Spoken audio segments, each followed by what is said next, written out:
Some of the most satisfying victories don't look like victories at all.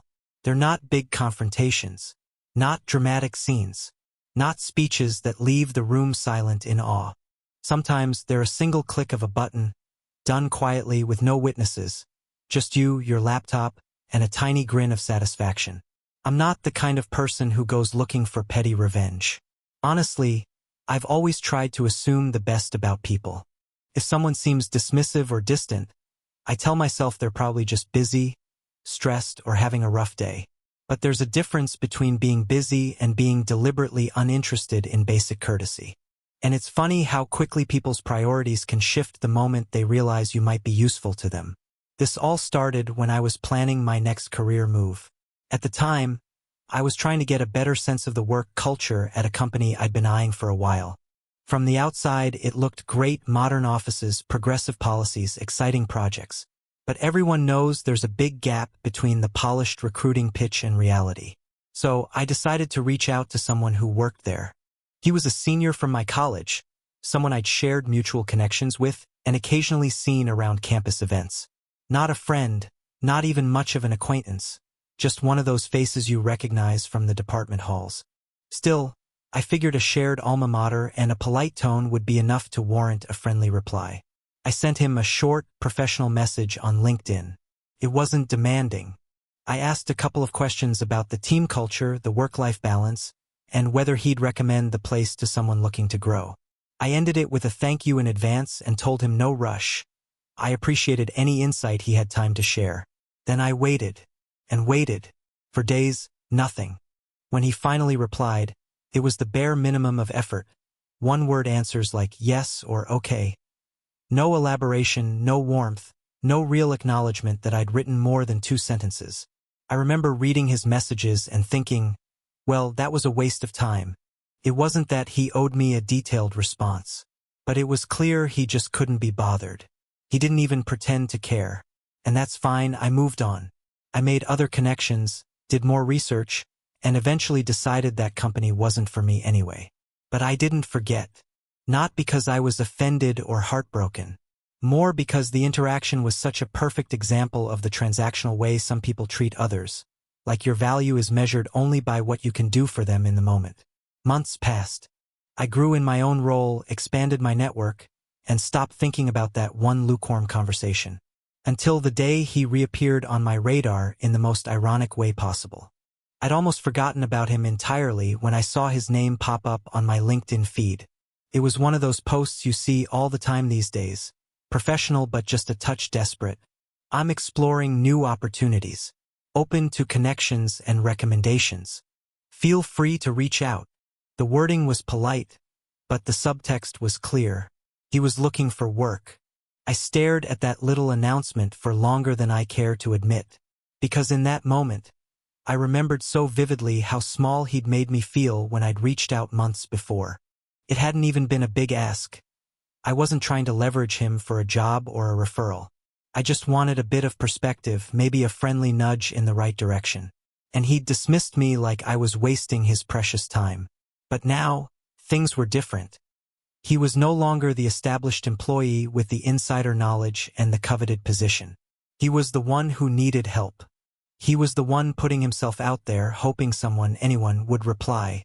And as petty as it sounds, there was something delicious about that reversal. For a moment, I considered ignoring it completely, just letting the post scroll past like it meant nothing to me. But then curiosity got the better of me. What would happen if I reached out again? Would he even reply this time? Part of me doubted it. Maybe he'd be too proud to acknowledge me. But a bigger part of me suspected he'd suddenly find the energy to write more than 2 words. After all, he was on the hunt. And people tend to discover a new capacity for warmth and engagement when they think there's a paycheck attached. I waited a day or 2, not wanting to seem overeager. Then I sent a simple, neutral message. Hi. Nothing else. Just 1 word to test the waters. Predictably, he ignored it. At that point, I could have closed the tab and moved on. But I was too curious to see how this little social experiment would play out. So the next day, I followed up with something more specific. I see you're leaving, company name. I might have an opening on my team. It was amazing how fast he replied. Within minutes, he sent back a message that was a complete 180 from his earlier attitude. Paragraphs of text, effusive greetings, detailed explanations for why he hadn't responded properly the first time. He'd been so busy, he said, and didn't want to rush an answer. And he was really sorry if he seemed curt. Then, as if to drive home how suddenly available he was, he started answering the questions I'd asked months before. He described the culture in detail, outlined the pros and cons of working at that company, and even offered to jump on a call to help however he could.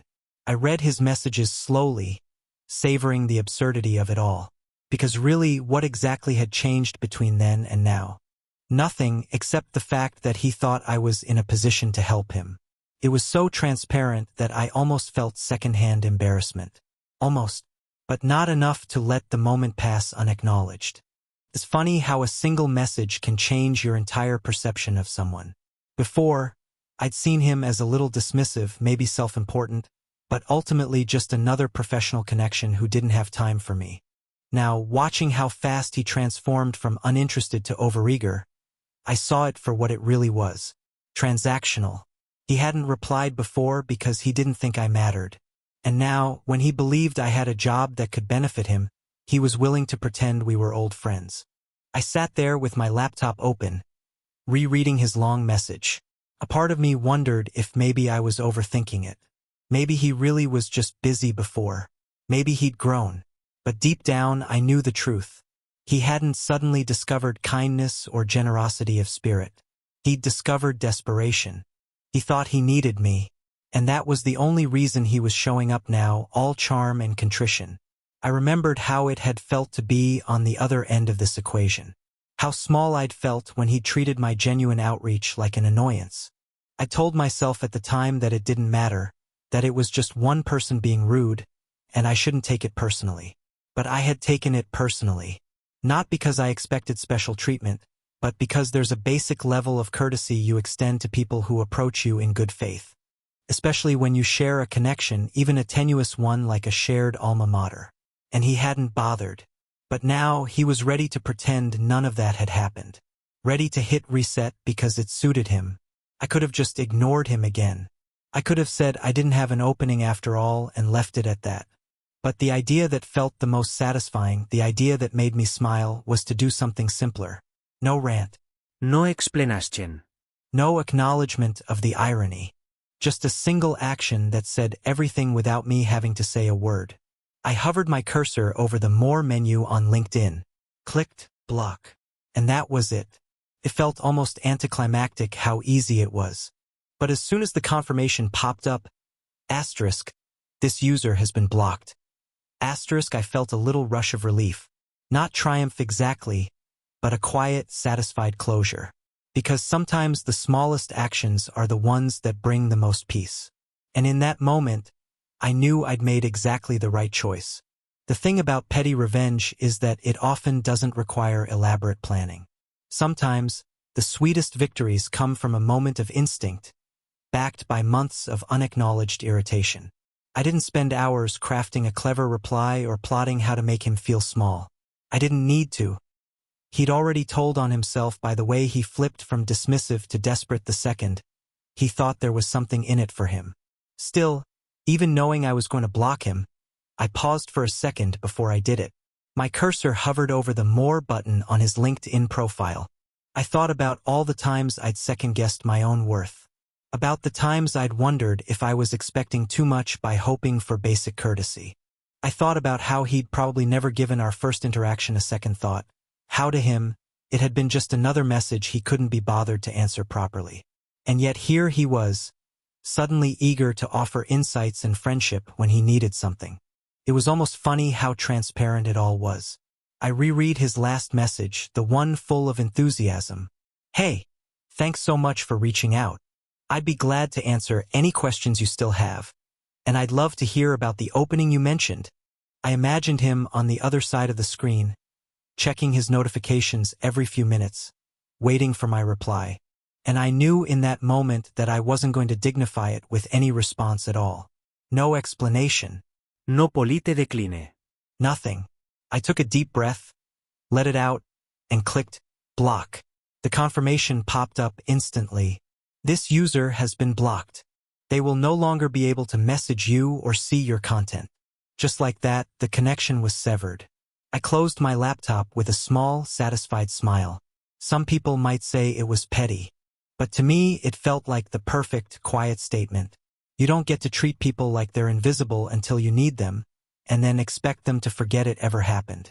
Sometimes, the most effective message is the one you never have to say out loud.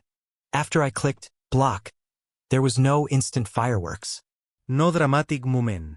Just the quiet satisfaction of knowing that, for once, I was the one holding all the power. There's something liberating about realizing you don't owe anyone an explanation. I'd spent plenty of my professional life worrying about how I came across. Was I polite enough, grateful enough, deferential enough? But sitting there with my laptop closed, I realized how little any of that had mattered to him when I'd been the one asking for help. He probably wouldn't even realize he was blocked right away. Maybe he'd see my silence and assume I was considering his offer. Maybe he'd refresh his notifications, waiting for a reply that would never come. Or maybe, eventually, he'd click back into our chat and see that familiar message. You can no longer message this person. I like to imagine the confusion crossing his face. The moment he realized that his sudden friendliness hadn't erased our history, that I hadn't forgotten the way he'd made me feel unimportant, and that he couldn't just rewrite our dynamic because it was convenient for him. Some might say I was overthinking it, that blocking someone over a single dismissive exchange was petty or immature. But to me, it wasn't really about revenge. It was about closure, about drawing a line that said, you don't get to treat people like a disposable resource. Over the next few days, I'd occasionally remember it and smile. It felt like a tiny reclamation of the dignity I'd handed over all those months ago when I'd waited, hoping for a real answer that never came. I never heard from him again, of course, which was exactly the point. And while I'll never know exactly how he reacted when he figured it out, I do know one thing. I don't regret it for a second. Because in a world where so many people feel entitled to your time and energy only when it benefits them, sometimes the most empowering thing you can do is say nothing and walk away. In the end, it wasn't about getting even. It wasn't about proving a point to anyone but myself. Blocking him didn't change the past, and it certainly didn't undo the way he dismissed me when I was the one reaching out in good faith. But it did something small and important.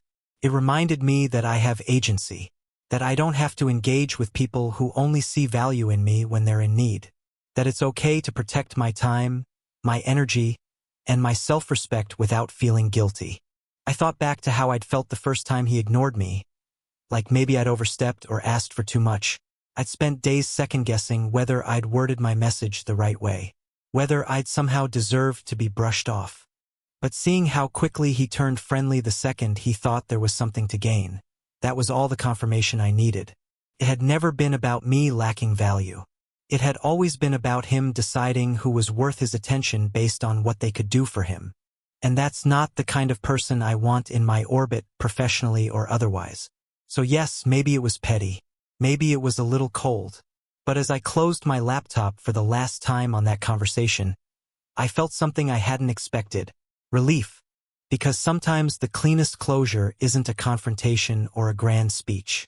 It's just a quiet decision to stop letting someone take up any more space in your life. And if I ever doubt myself again, I'll remember that day and how good it felt to choose my own peace over someone else's convenience.